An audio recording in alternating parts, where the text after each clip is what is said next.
Inspector Tayay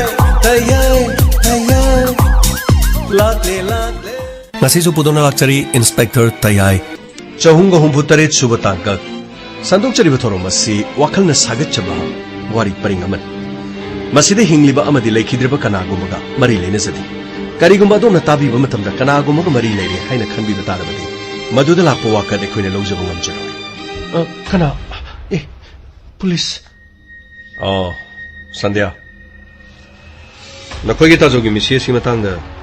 Maga khana kheba chaina kiba kana mata leite haibo wafam se.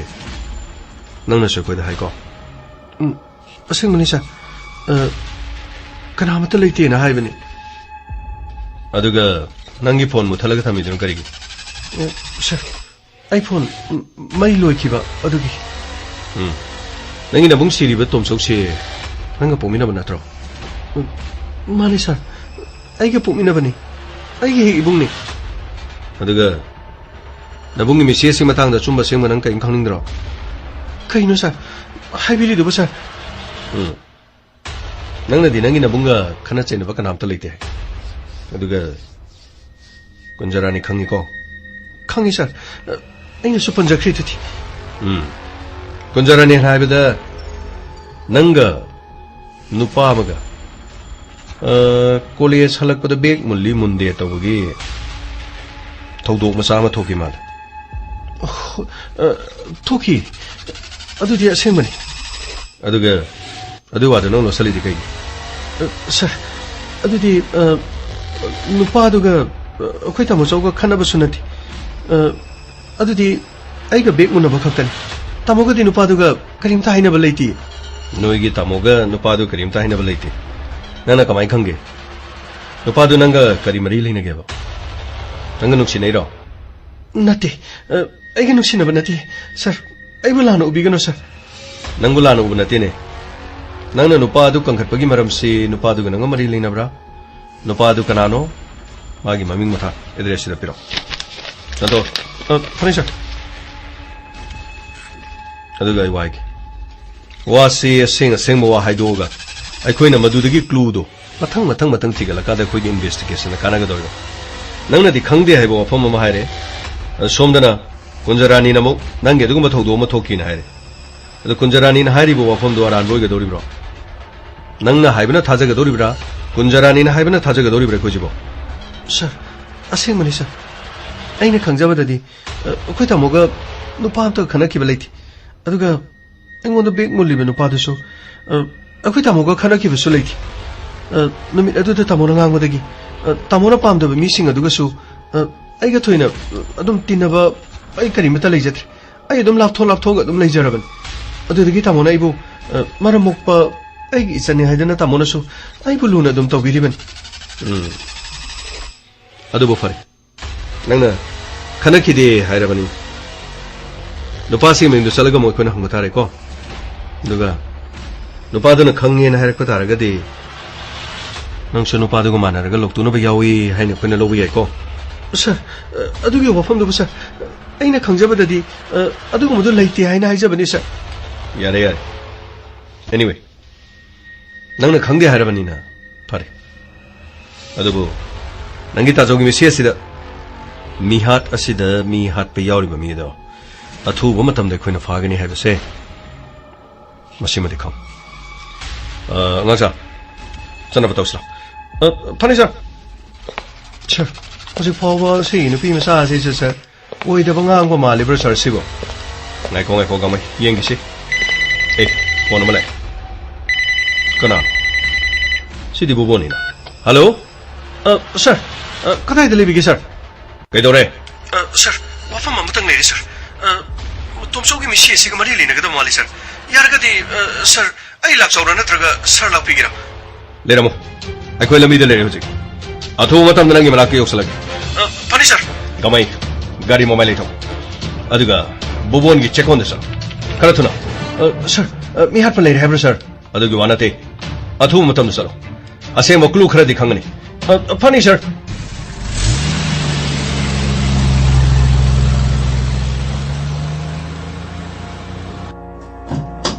Come on. Lao, chong. Sir. 그리노네 뭐 이게 세코 온세데 거울가 sir. 와 아루버기 뭐 하야래가 sir. 허래나 뭐 이라이라이 뭐 오람드나. 가마이. 옌키식 한키식. 거기로. 시다 서브볼 레브로. 서브볼. 에코이 라크레. 에코이 서테 라크레. sir. 손도 상처미락 sir. 오자부볼. 그리기로 거기 꼭 비리바 누가. 아동도 상시하시는 그리기. sir. 와품시 미 타닝데드나 똑서버니 sir.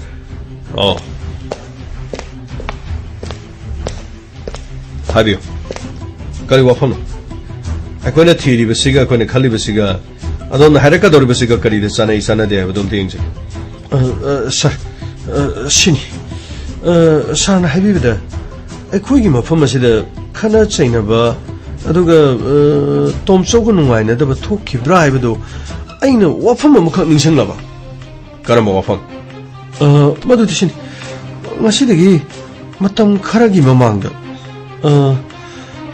ekhoi mafam masida khana chainaba amukha thokkiba yam kanna di khana khibadi nati khajiktang marei turei oina toraga thabak sui sudi madugi matang amada hapet marei oi kari oi tokibada ai happy ningsingjarakpada habiyo kari warina habiyo maduda aikoigi sida yawba thabak suba angang ama khakleiba masi thabak subasi sudabra isu suba aduga subra isu sudaba langninga lakpa langningda tokpa paisa khara lawruga satpam khakti maga marai masang khakti nongma tawkiba aina happy tajawba haitare adudi meyo didi kana aduga magi maming kari sir magi maming si dushan haiba dushan haiba di sir aigi sida se kon sidi yawbani haujibudi mahak ngasigidi mahak sakre adudi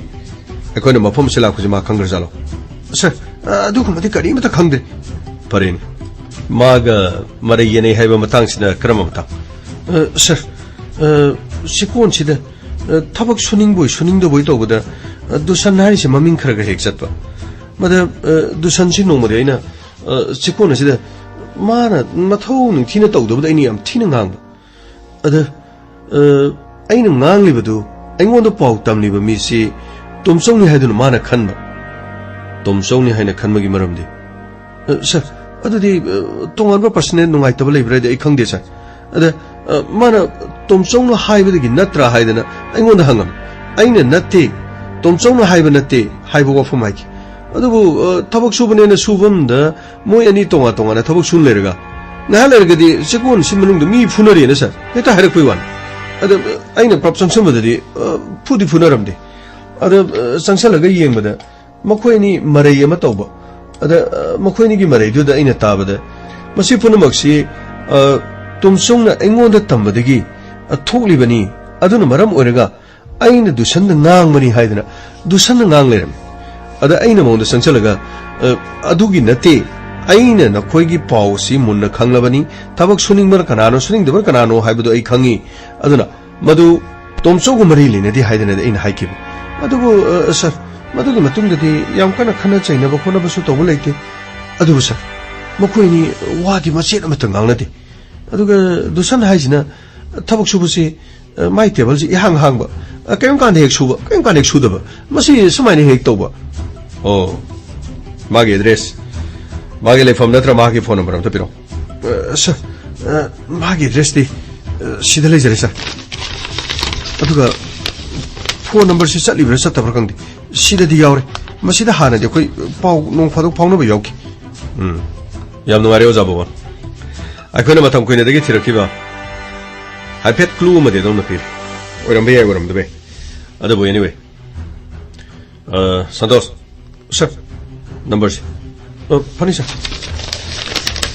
pare adu dio jabo akhona mafam sida lami aduga mabu mafam sida magi wari sanaki adu toge karimta masi wafam je sir ai karimta hajore sir pare mag mayum da library nga khona lokona bhonagi aduga ojabubo adomna matam amada mafam asida yawbanu piangang simulana udana aduga khudong chabalong no honakiba aduga ngasidi अदोम थमुशन तुमसो की मिसी इसके मतांग करीगो मखरदी अदोम हाइना होना रखी बसे यामना थागल ओजा तुमसो हिंगिंगे मतमदा थबक से खरा फब तौबो अदुगा मीगी मतेंग पांगबसिदि खरा फैनिको सर आई बु थाजबि सर आई लालगदि लाले हाइजब ngamba aduga sir landragadi landi aduga ai tangai phedana khudong sadaba singidi sir ai sum mafam asida simi kyagi mateng pangdan leijari basini sir ai bu lana ubiganu sir yam nungai pare dudi koi chana batau ki ngase sir koi chana batau si gamai phani sir santos sir number adu phajani yengchalo phone sa preng aduga koi chana batau si phangni sir sir hauju nu pa do mayum da chalaga faragadra sir aduga magi sida pirak libanu pa sibo asengba thodo se kari mari leina ronga do bijana sir gamai mari leina ba leina do be adubu bubona hairali bo pham sida mokoi ni mafam sida mari gene aduga phuna ge tauki aduga mahak lak padagi phuna di mokoi ni makata ne sikon se thabak sumina ba wangana di khongna de abam di hari dana adurga di mahak aikon wahang pahong ga kari lege du di gangbe anyway sandos sir phone torobra sir sida wafam malere sir kari wafam sir hauji lady wafam se sir sandos wafam du kari no so sarai ne sir aina phone toriba mi siga aduga sir Sandhyana pirak liba number siga number si haifit manabagi wani sir kari Sandhyana pirak liba number siga aduga mafam asida khanai hariba miyo siga manaba adu di case asida dusan hariba si senare natra adu di pare gari thori gengi manungda pirak liba number se mafam asida location okiba nakoina phangiba number singa aduga matching oibe yawra yawda pra hidu muni gamai sir gari thoro phani sir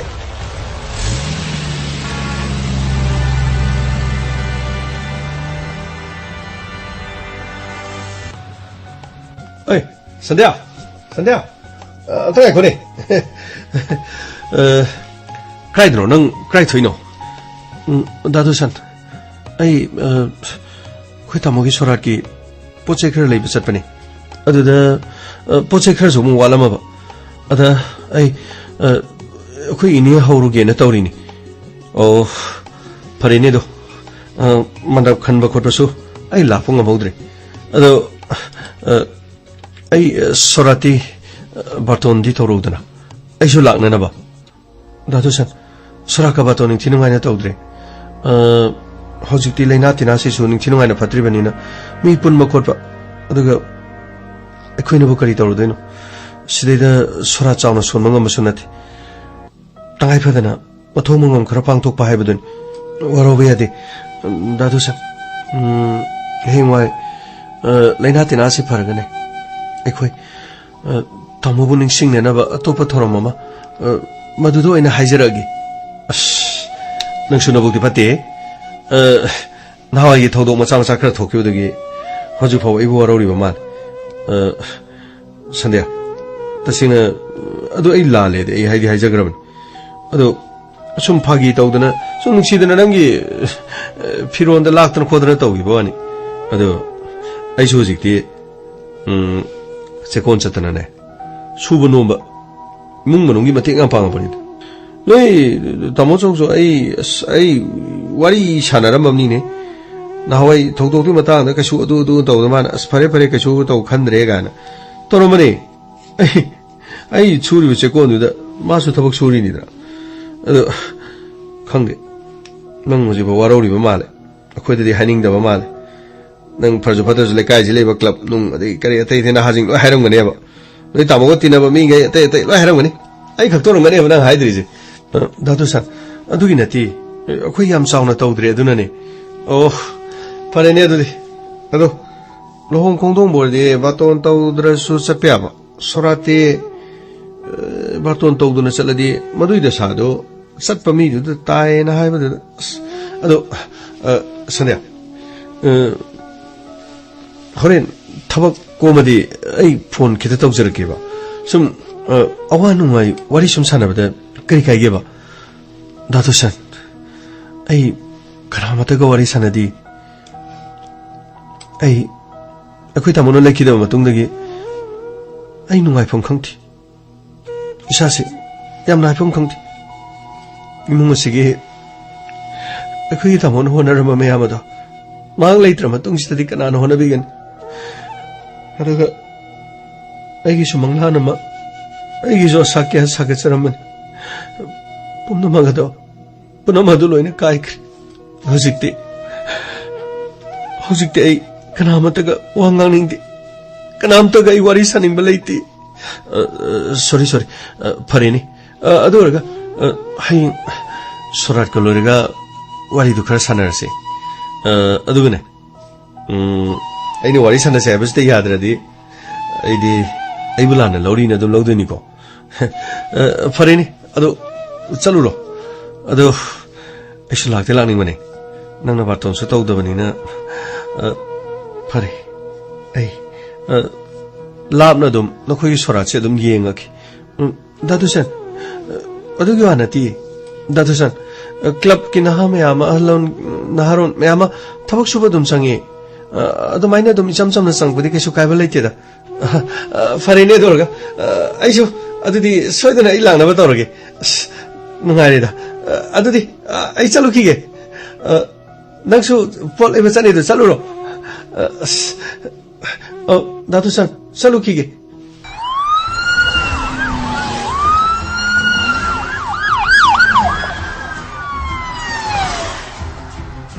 Kamu. Kumo lo. Sengkel. Hai, Limo. Sir. Maning da thajal. Rahul. Sir.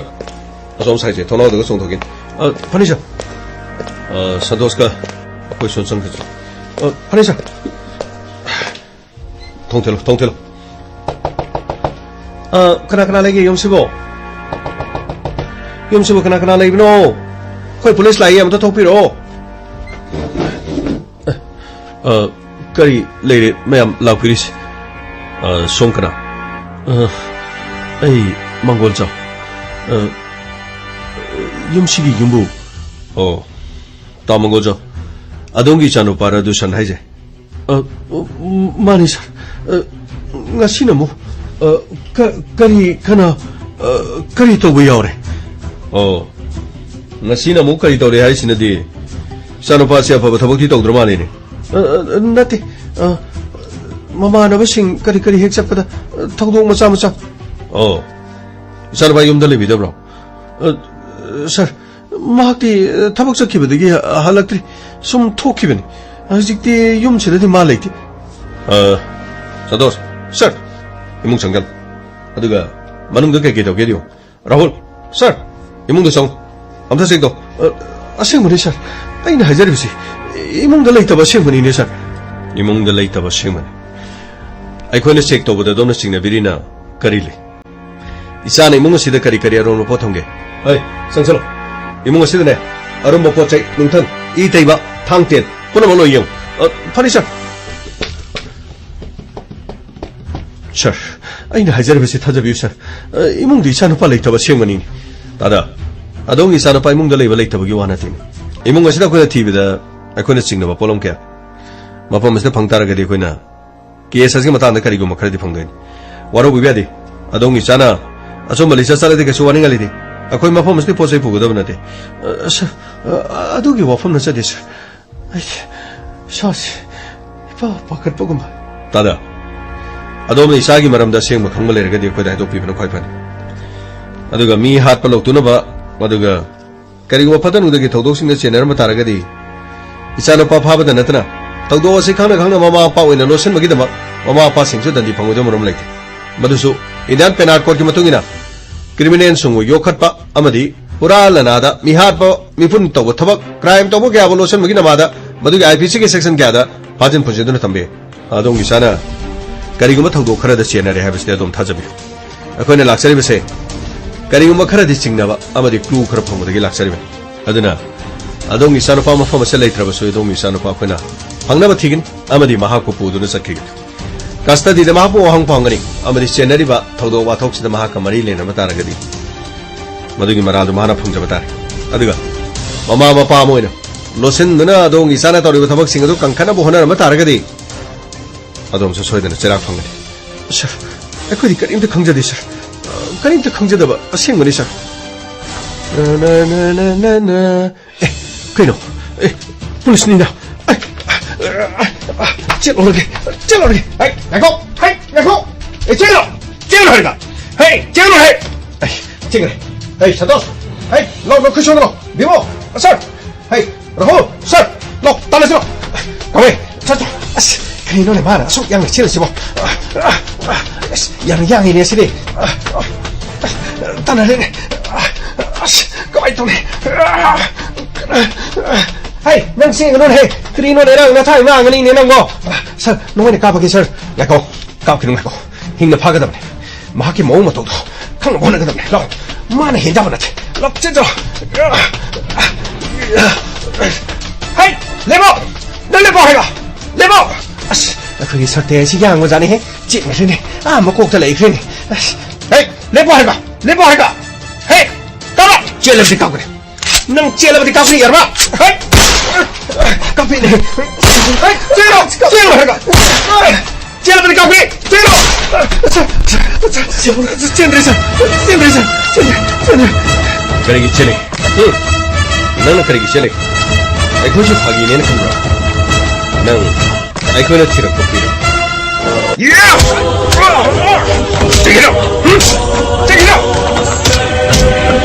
ꯅꯊꯧꯗ ꯀꯌꯥꯝ ꯂꯩꯕ꯭ꯔꯥ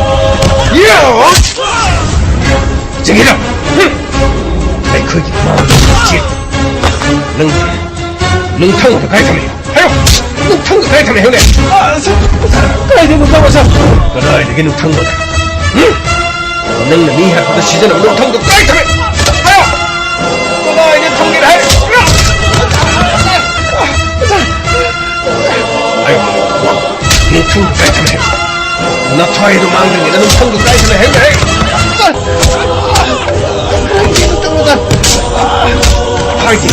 하이디네 너 맞닥 대단하다 파그라미 넌나 아쉽군 원래 이빨에 있다고 너 신들은 넌나 담마가 나라 알레그니가 거이고 오르가 넌나 내 거이고 오르가 넌나 쟤봐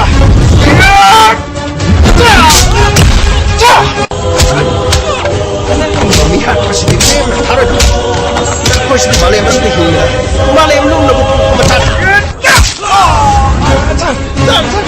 Anh muốn chuyện tình cảm nữa sao? Chỉ cần hiểu. Anh cái chỉ cần hiểu. Đang là nghĩ cái chuyện lời sẽ đi. Đang là nghĩ cái chuyện lời sẽ đi. Hello. Hey, thao con. Hey, thao con gì? Cái gì đó mất năng nè. Năng là tôm châu cái gì đó mất hả lệ. Ayo. Tôm châu năng là cái gì đó mất hả lệ. 하윤해! 찾잖아 하윤해! 마기 맞잖아비 산디아부 아이니 아무로 뻔져버네 서 나 농마 산디아가 이거 꼴에 있었다 아이니 산디아기 백 몰루버기 통도 어머가 통기 방금 내면서 백 아두 뭔보다 백 아두기 마땅다 농만다 돔sob는 낭이 나트라가 농만다 보이 자 아이고나 많은 놈이다. 나고 난 가이사 되나? 거리레기 낭나 아이기 저는 비는 꼴에서 그래 마길라리 가오몰레지 좀라 그다이 되노다 나토서 아이 그런 가이지 박항 어머리 사비마 이제 뭉치나봐 와리와다이 사나봐 마시 아인 팅더 말에 나도다. 아이 박항 어머리 사비 뭉치나보다 아이니 가다보나 티네 박항 어머리 사비 뭉치나보다 타모이가 아니도 야나 간다 뭉치나 보이던 아이기 저는 비는 거 야브라네 아 아이기 저는 비는 거 야브라 나저저 쿠티 타비라건 쿠트까지도 많이 타비라건 그래 쿠타라건 어디 그래 쿠타라건 어디 그래 또 걔는 kaido heno bana batata ai haisi ai bu leite laire na usi thoi de madi mai to bira kana ai leite laire nu si thoi de bana tine ai na khun bra ai si na khun bra ba ai che kon cha tre hingi mi ne tro nang du si tri ni usi tri ba ai khoi khar laire re ai ne che kon cha le 이제는 비니 юм나 마탄달레 이제 로홍 크레드나 이마 손미미 юм달레 그가 nang 칼리세 이제는 비드는 뽕야야 니시니 와이 나시나 로이 나시 에브노 미스터기 나나 그리고 마 이제는 비다 에르 비베 타라 아이 파테 아이그노 하지네 아두가 나시 돌레부터 독세 나시 돌레부터 독지 낭나 이제는 비다 하비야 하이베 타라 능 하이베 타라 아파 보이라 나 좀 자. 너는 것이 애무도 쿠타리버시. 마시암을 란네. 마시암을 란만 해지. 능게도 해노. 응. 능게도 해노 봐. 능게도 해노. 아, 능게도 해노 봐. 능내 이기 전에 비싼 대학이라니 가면 못 야브라. 아, 이전에 비싼 대학이라니 가면 못 되는 게 아브라 봐. 에이. 마투 문ao 아이나 하리버시가 뭐나 똑다르거든. 나시디 쿠빠 아마니 타원이더라. 나루 내양 떼꼬마케. 나루 내양 떼꼬마케 능고이나.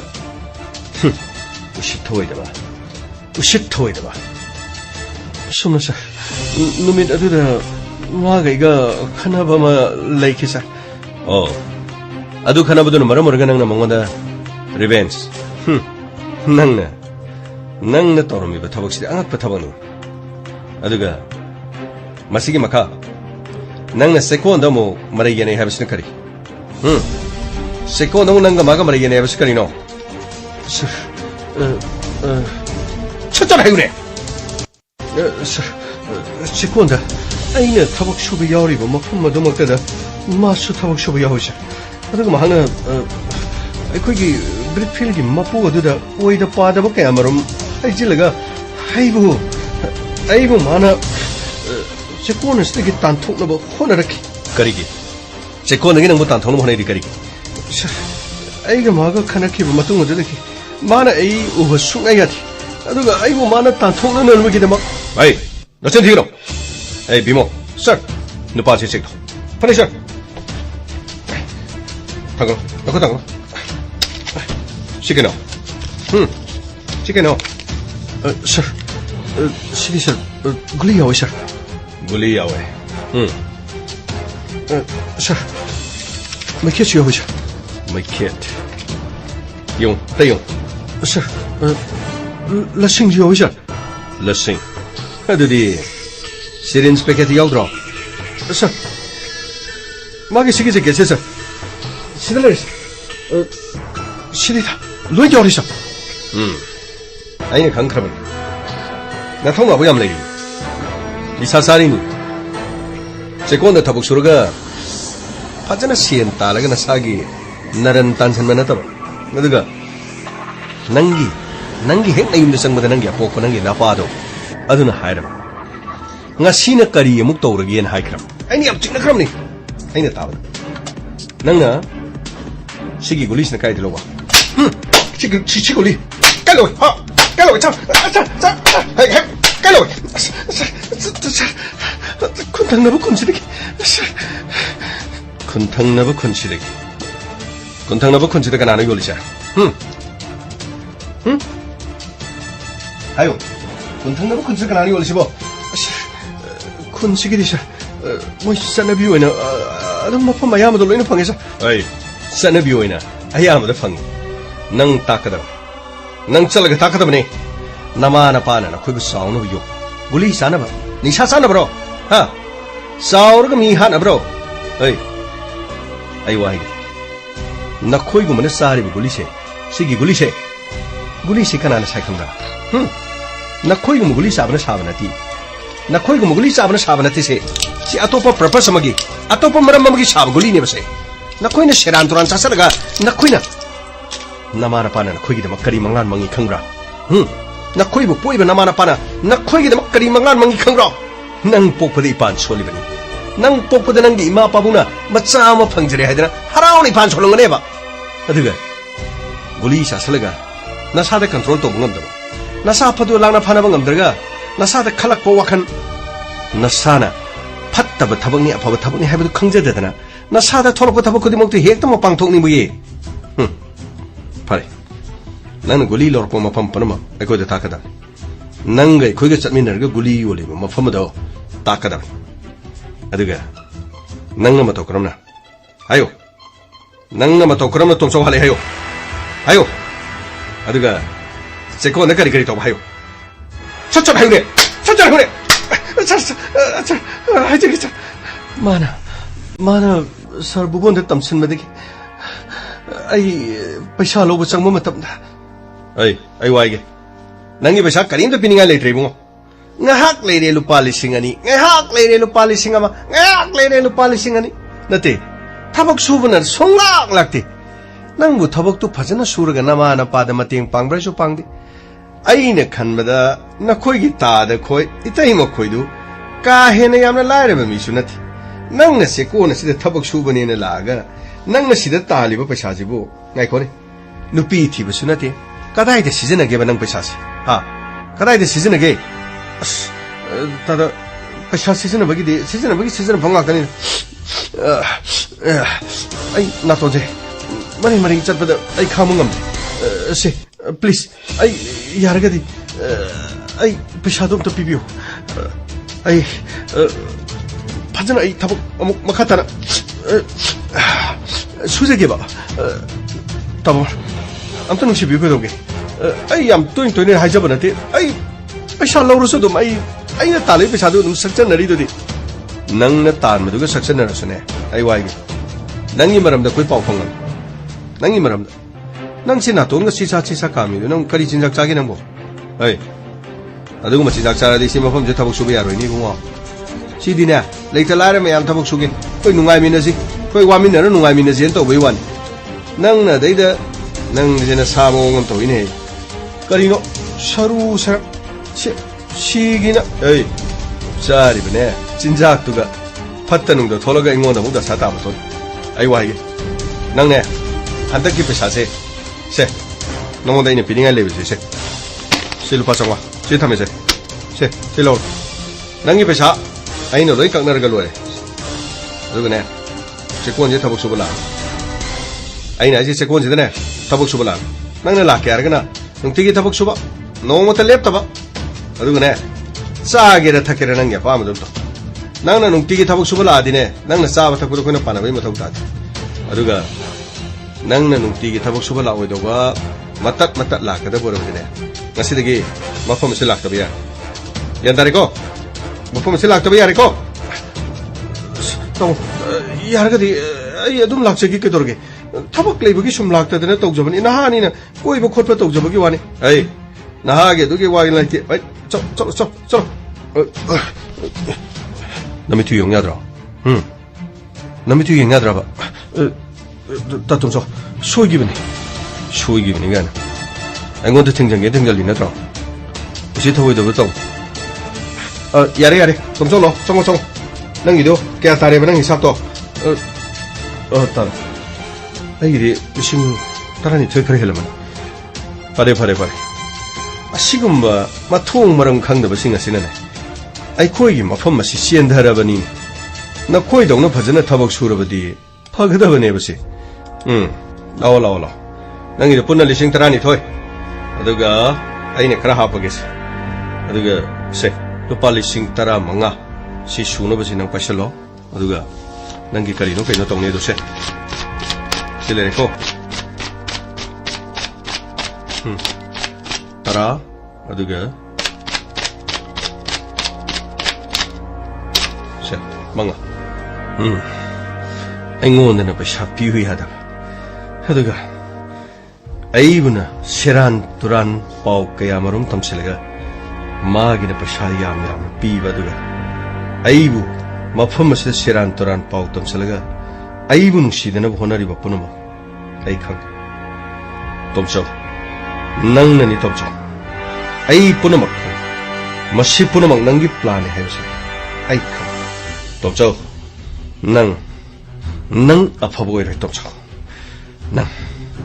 नंग खंगनिदना असुनसा आई मफम मदुदगी yam thuna lakis aduga ai yumda laga hey gari macha number plate lokthulaga ai sem sadana ai leki masigi mathangi numita soidana maki ma pung kayada halli haiba ai khang sigi matungna aina nungthang ama thik nungthang ado aina khut paiba nungaina no ningthi sina takthok amadi nungthang ado makhok adu da thori ma palaga aigi khut uru uru leiduna aina paiba yana na bagi da mak semki mahakalamba panaba raiba nathi ma pangal ma thauna lai aiga mago onsina dana lamba panaba da mahak aibu soida mai thi bi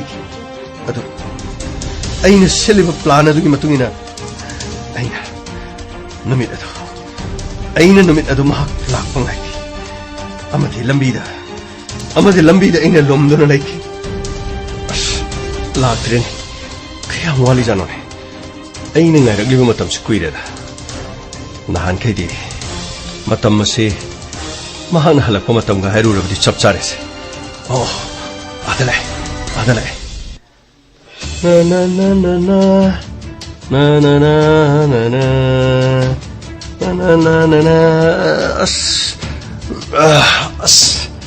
wai hinga sidi khangni dana ai mangda nang ne chale dana masigi matungdagi de tungdagi aina gari macha si thauraga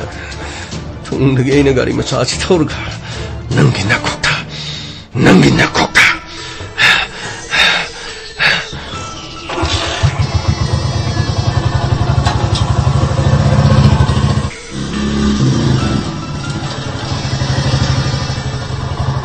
oi kana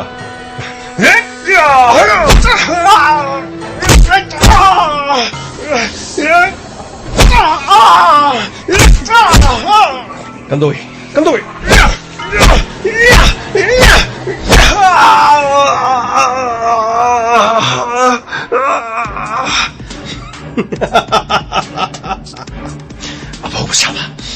Apa bersama kau kan pangan ba nanti hagi namai namit pantoi toi redo nang ningon da poki ba nang ningon da poki ba nang na ai cuma tam lai ai cuma tam kai tore hajik di ya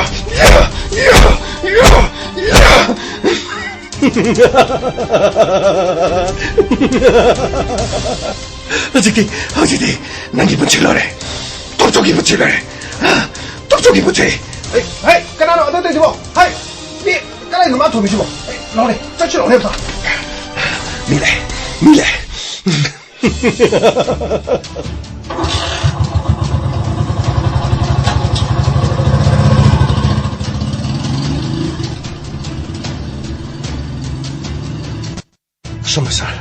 asumna sar ai mafam adudagi yoi kaya marum lagli badu chenchilak pada mafoi na udringa na mafam adudagi mai khomjilaga ai na chelki adu ai ngasi bawa ina ni aiba kana amatana khangde sa adu sar ai sandhya nungsi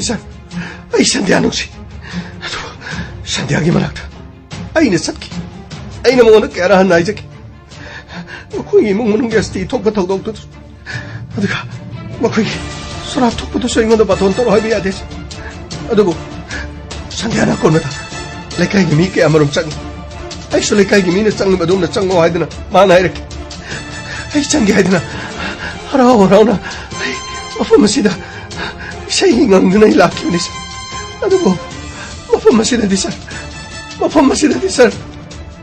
masida di nangi aroiga Rata, sir, aibu tadopio. Ai sandhya gi marakta sakadabale sir. Mokoi gi sora jawgadabane. Kari, mokoi gi sora jawgadaba. Nangna nungthangna thomduna hat kraba mabung adugi sora jawga sakadol. Ai, nungsiba haibadudi thamoi gi mari ni. Nungsiba ma haibasidi thamoi bu joy tobung amlakanda nungsibo gi rabani. Nungsiba da namma haraga nungsibadudi nungsiba kauke. Madugi मधुगी पोलोई खक फर थमोई यानबा अमदी अमना अमबु respect तोबदु Nandi नम हादुना नुंसिनगे नम हादुना मिंगोदगी force नंगी ननिंग थुंगी सिनी अदुगा मधु याद्रगा नंग हाटके नंगी लंबीदा लेबो पुनमक नंगी यंगनबनि सिनत्रो मधुदी कैदोंगैदि यारो नम हादुना नंग हाइना सिंगनरगा लुहोंखिबदि अदुबु नंगी नथमोयदुदा असेंग नुंसिबा हाइबदुदि मपोक्सिमगी फंगोय अदुगा मसिमदि खंगो नुंसिबबु फंगनेनबगी होनबदा नंगना नुंसिजरबि संध्यागी मफमदु मिनमबदो मदुना नुंसिबा कैदोंगदो फंगोय मसिमदि खंगो कैदोंगदा नुंसिबा मिरायखिबा मीना मपुनसिदा माइ पाकोय नंग ngasi फंगिबसि संध्यादा नंगना नुंसिजरबसु नंगना मागी मफमदा अचौबा मिनमबा अमनि नंगना संध्याबुदि नुंसिबा संध्यागी मबुंगबुदि नुंसिबा ngamda संध्यागी मबुंगना खल्लिबा वखनादो नंगना लाना लोफम थोक मीगिदि मचनुपीबु ngak senba amadi मचनुपीबु नखोइगुम फत्तबा कयागी मखुत्तगी कनबा हाइबसे मीगिदि मथौ अदुना नंगुम्बा कयासिदिने नंगुम्बा कयासिदि मफम मसिदा चेलहलगा कापगा नपुनसिदा लोइसनमना ख्वाइदगी फबनि यारगदि सर क्रीनो मी कनासो लैतबसो माले सर चेलहलगा को कापथोजिबा सर नते सर आइगे पुनसिदि कनबियो सर आइगे पुनसिदि कनबियो सर यारगदि कापसि क्रीदोगे सर मीसो कनापता लाक्त्रिङिदा ममा मपासो साइड ले ngale di चेलानी सर यारगदि हजे हते चेलगा हेता कापथोलसि सर प्लीज आई बम तो कनबियो सर आई लाजरि सर आई बम तो कनबियो सर आई बम तो कनबियो तुमिनो नखोंदो तानिंगेने हाय Hey, after गाड़ी से मतलब स्टाफ चलो फंगनी सर सिलन लगा को काप से है बस याद है कोई के सर से न करीनो कांगे गामे अदु याब नतेने अखोई के खुद पाइरिब पावर लमदम मसिद लेरिब मियाम की मथक तो ओनसिलगा नोई काम न बनती गाड़ी दा हगल महान तौजखिबा अरान वपुनुम अदो मदुगी सार से थंकल मतुंगदा कैसुम संगदा लेरका दा खंगति मखोई सिदि ताइबंग मिरक्ता तिन्दुना ताइबंग चिंजाक चाब फरोइनी मखोइगुम्बा सिनिनी फत्रबा हौजिकि मतमगी ख्वाइदगी तमथिरबा महिकसिंगी मनुंगदा अहिंबा महिकनी अहिंबा महिक हाचे जो कोई सरने यादेदो करीनो खंगदे इदि हानिंगबनासु लोइरबनी करीनो तौरिसे गमै पुखलो चरबा तौसी फंगनी सर हाति हानिंगरे को तौरिसे हातपति फंगद्रेने तौरिसे गमै गांगदुनो लेरुनुने पुखलो ने सक्यो चलो फंगनी सर साइड मो हाथ पे यार देखो सर यार ने गमै थौरो ने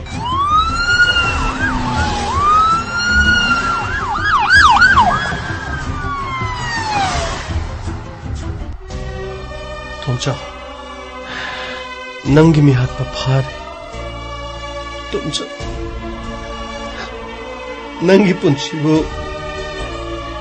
लुइसिन की बुमी हो या दु फारे है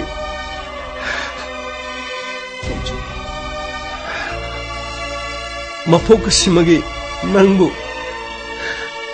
आइगे पुंसी असिदा मोनो ओबु फंगरोइ को तुमचो अदु तुमचो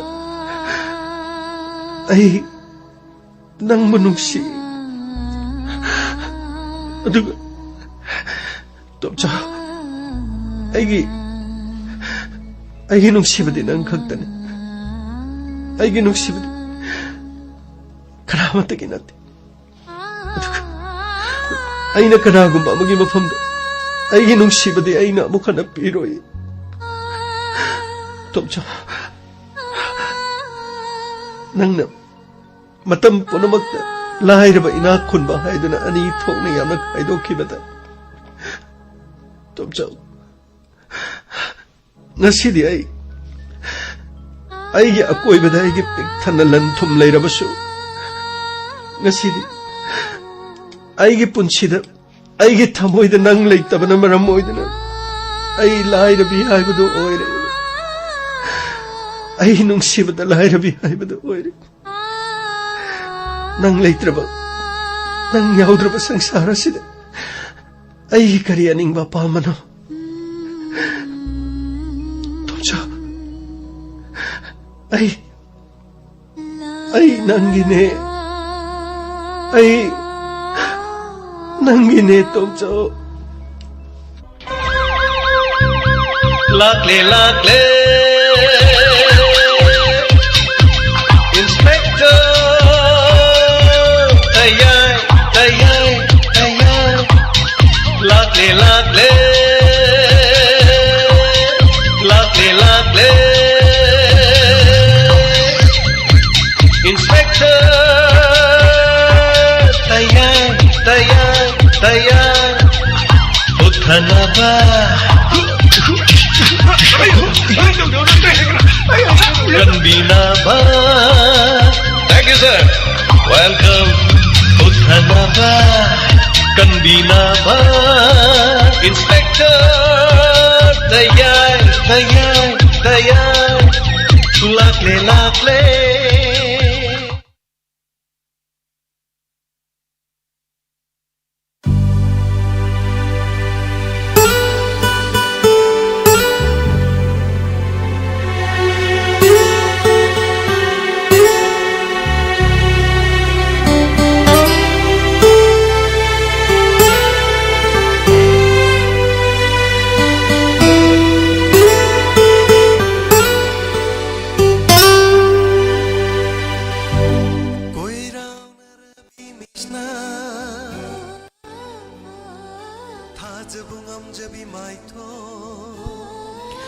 Hana thagachari mayam hojik tabi khre inspector tayai chahunga humpuga taret suba tangkak wari ibi kiba madi khonjelda James Haigrozam tharamasibo saruk yabiriba madi tongan ba platform singda meeting tabi kiba tabiriba pumnamakpo hana thagachari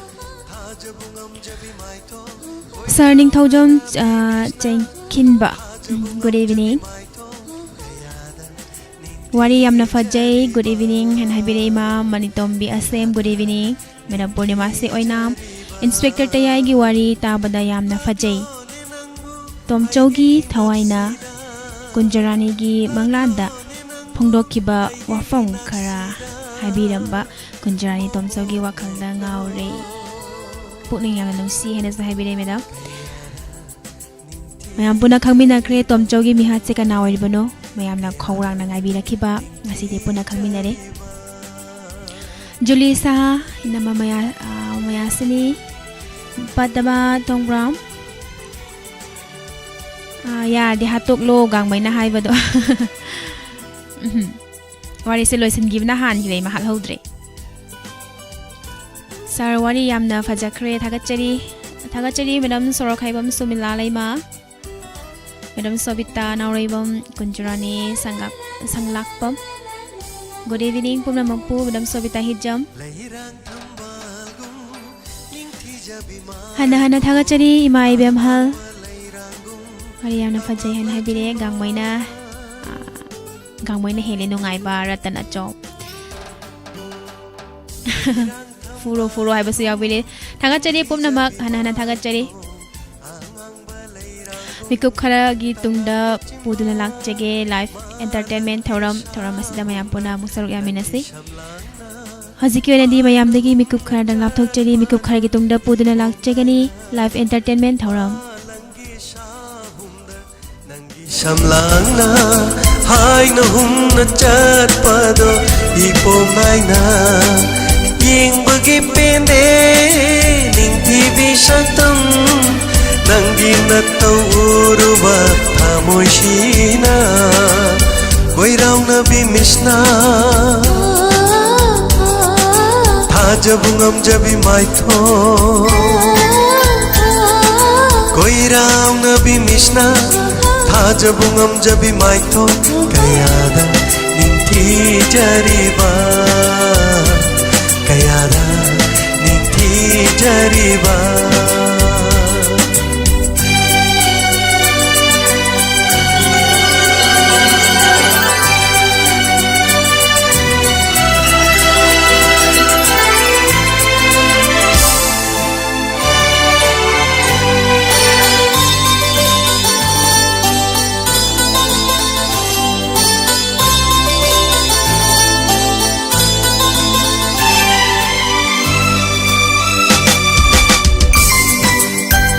Jabase yabiradi aigi punsise kathok sagi na phamda punsi chupa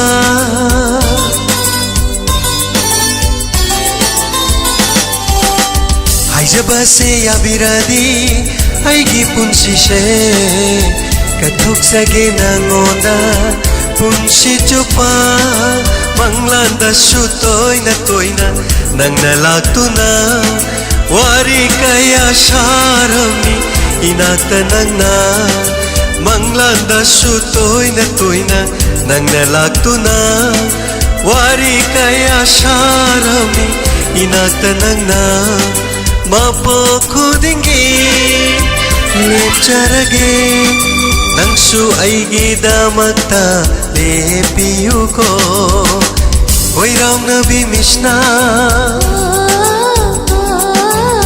jabungam jabi maitho koirang nabi mishna jabungam jabi maitho kayada ningthi jariba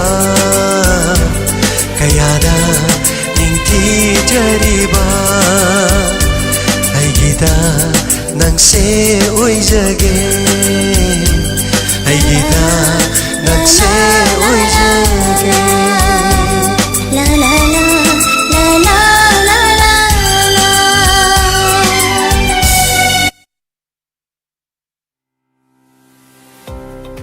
RIMC Rashtriya Indian Military College Dehradun amadi class 9 da Sainik amadi Navodaya entrance crack tobiningba